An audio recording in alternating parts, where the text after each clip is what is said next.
आज हम बात कर रहे हैं लोकप्रिय समाज सेवी मनोज जैन सागर जी से, जो पेशे से वकील हैं और अक्सर समाज सेवा का काम करते रहते हैं बीच बीच में। तो आज नमस्कार सर। नमस्कार। सर, आप पेशे से वकील हैं बिल्कुल। और कोर्ट में देखा जाता है कि इतने मुकदमे लंबित होते हैं, बिल्कुल। बहुत लंबे समय से लंबित होते हैं और बाद में एक दोषी निर्दोष हो जाता है, चाहे एक झूठे केस में फंसा हुआ आदमी को सज़ा मिल जाती है। तो उसका जो बहुत लंबा समय जो बर्बाद होता है कोर्ट के पीछे, इसको कैसे निपटारा होना चाहिए सर? कितना क्या इस पे आप कहेंगे? हाँ, मैं इस पे एक बहुत अच्छा अपने अकॉर्डिंग एक सलाह देना चाहूँगा कि एक जज को जस्टिस के लिए मेरा मानना ये है 6 या 7 हियरिंग के अंदर कंफर्म हो जाता है कि कौन प्लेंटिफ है, कौन डिफेंडेंट है, कौन एक्यूज्ड है, कौन कंप्लेनर है। लेकिन हमारे देश की स्थिति ऐसी है कि मुकदमा चलते चलते लंबित होते रहते हैं। उस स्थिति में 8 साल लग जाएँ, 10 साल लग जाएँ, 20 साल लग जाएँ, कुछ भी स्थिति उसकी ठीक नहीं है। तो मैं आपको अपने अकॉर्डिंग बात बोलना चाहूँगा कि अगर केस को लंबा ना खींचा जाए, उसके फैसले जल्द से जल्द 4 महीने, 6 महीने, 8 महीने में निपटारे कर दिए जाएँ। क्योंकि ये नहीं पता 10 साल बाद भी कोई फैसला होता है। झूठा केस बंदा जीत गया या सच्चा केस जीता है, इसके लिए बहुत देना एक गलत भी है और टिप्पणी देना एक सही भी है। कहा जाता है कि कानून सबके लिए बराबर है, बिल्कुल। लेकिन ऐसा देखा गया है कि आप जो गरीब आदमी है, अगर वो कानून चाहता है, न्याय पाना चाहता है, तो उसे तो कोर्ट अब वो सर्वाइव भी नहीं कर पाएगा, एक अच्छा वकील नहीं कर पाएगा, वो अच्छे जज तक नहीं पहुंच पाएगा, अच्छे कोर्ट तक नहीं पहुंच पाएगा। कैसे कानून सबके लिए बराबर हो जाएगा सर? यही गरीब आदमी को तो यही स्थिति है हमारे, मतलब कोर्ट ने न्यायालय निकाला हुआ है गरीबों के लिए, मतलब जिसके लिए एडवोकेट्स फ्री होते हैं, सरकारी वकील फ्री होते हैं, लेकिन काम तो आपको पता है।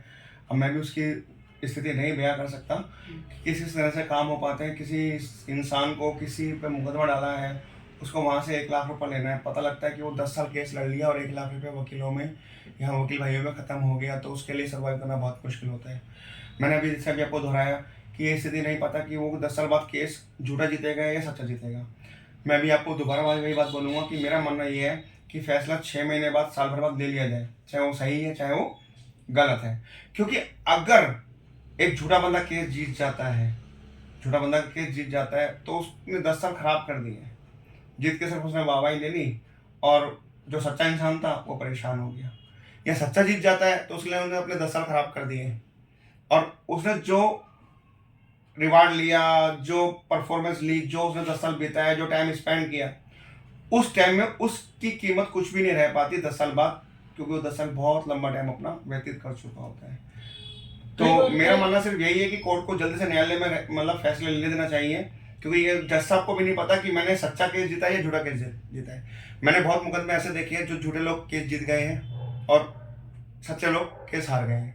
तो क्योंकि हमारे जो लॉ है ना, सिर्फ एक एविडेंस और उस पर चलता है कि आपके पास प्रूफ है, एविडेंस है, तो ही आप केस जीत पाओगे।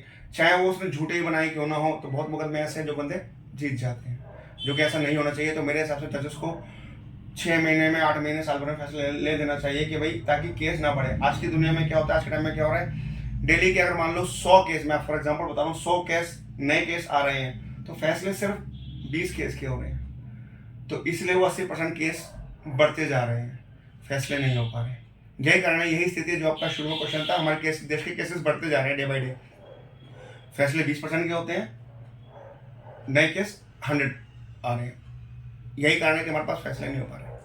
कई बार पार्लियामेंट में भी इस तरह का सवाल उठे थे और हमारे गृह मंत्री जी का स्टेटमेंट था कि अब जल्दी लोगों को न्याय मिलेगा और जजों पे भी एक दबाव था कि आप जल्दी से जल्दी केसों को निपटाएं। ये सब ऐसी चीजें अमल में नहीं हो पा रही हैं। ये सिर्फ कहने सुनने वाली बात है जी। एक उन्होंने ऑर्डर कर दिया जल्दी से केस निपटाया जाए, बट वो टाइम उसमें लग ही रहा है, क्योंकि फाइलें इतनी पेंडिंग होती जा रही हैं। जजेस भी क्या करेंगे, अभी आपको बताया, दोबारा वही बात बताऊंगा कि फैसला सिर्फ 20 केस का हो रहा है, 100 केस एंटर हो रहे हैं। जब 100 केस नए आ रहे हैं तो वो डे बाई डे फाइलें मोटी होती जा रही है, तो फिर उनको टाइम लग रहा है और वो जजेस जल्दी फैसला नहीं ले पा रहे हैं। क्योंकि क्या होता है कि जब तक किसी जज को कोई केस के बारे में मालूमात होता है, पता चलता है, 3 महीने में, 4 महीने में, 6 महीने में, तब तक जजेस बदल जाते हैं। अब जज जब बदल जाता है तो फिर वो उसके लिए एक नई फाइल आना, दोबारा उसको रिव्यू करना होता है, पढ़ना होता है, देखना होता है, समझना होता है। वो केस सिर्फ पेंडिंग ही रहते हैं और कुछ नहीं। कई बार आजकल जो शादियां हो रही हैं, लव मैरिज लोग कर रहे हैं या ऐसे भी अरेंज मैरिज कर रहे हैं, कई बार देखा गया है कि इतने पारिवारिक कलह बढ़ जाती है आपसी कलह की वजह से, उसमें सुसाइड के कैसे बढ़ रहे हैं।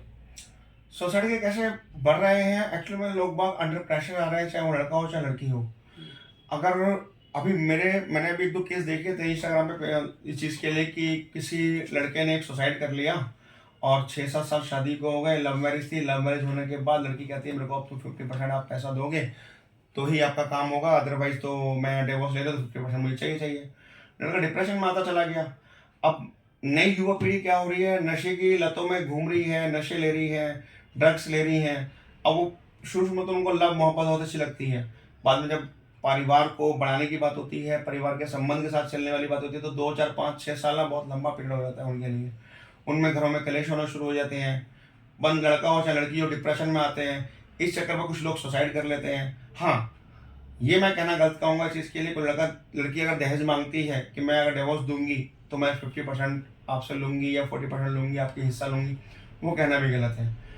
लड़के को ये होना चाहिए कि उसके लिए, देखो लड़की की अगर उम्र 30 साल है और उन्होंने 10 साल आपके साथ स्पेंड कर लिए, तो वो एक अबला नारी है, उसके लिए सोचना चाहिए कि मैं उसको कुछ एलिमेंट्री मनी उसको दे दूँ ताकि वो अपना जीवन व्यतीत कर ले। तो उसको, लड़के को जब उसके पास है तो उसको दबाना भी नहीं चाहिए, कुछ पैसे उसको दे देना चाहिए ताकि वो अपना जीवन अच्छे से निर्वाह कर ले।